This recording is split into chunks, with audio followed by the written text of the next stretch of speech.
তোমাকে যে খুঁজি না এটা সত্যি নয়।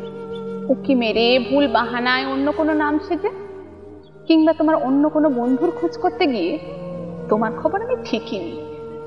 খবর রাখি তুমি সুস্থ কিনা, খবর রাখি তোমার কাজকর্ম কেমন চলছে।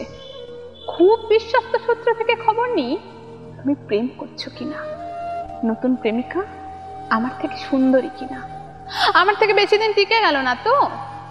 তবে সরাসরি তোমার খোঁজ করা আমার মানায় না।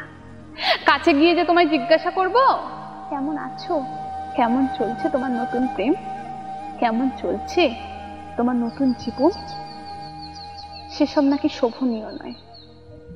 ইচ্ছে চাইলেও তোমার বন্ধুদের ডেকে জিজ্ঞাসা করতে পারি না তুমি আজকাল কার সাথে ঘোরাঘুরি করো, কোথায় চাকরি করো, তোমার বাবা মা কেমন আছে, ইত্যাদি ইত্যাদি।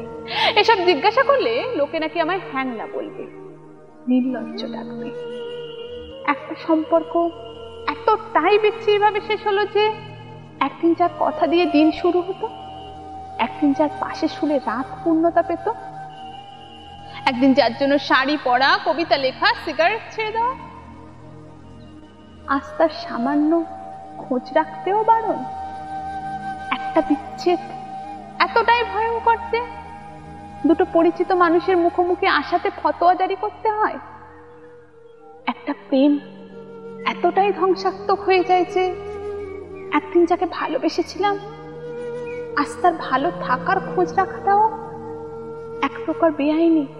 তোমার খোঁজ করি না এটা যেমন সত্যি নয়, এটাও সত্যি যে তোমার খোঁজ রাখতে ভয় হয়। যদি ভাবো আমি তোমার ক্ষতি করতে চাইছি, যদি মুখের ওপরে বলে দাও আমার ব্যাপারে নাক গলিও না, কিংবা যদি নতুন প্রেমিকাকে আমাকে দেখিয়ে দেখিয়ে হাসো। আমাদের প্রেমটাকে এতটাই ভুল ছিল যে আজ তোমার নামটা মুখে আনতে গেলেও অনুমতি নিতে হয়। আমরা কি এতটাই কম ভালোবেসেছিলাম যে একে অপরের ভালো থেকো বলতে গেলেও অপমানিত হতে হয়।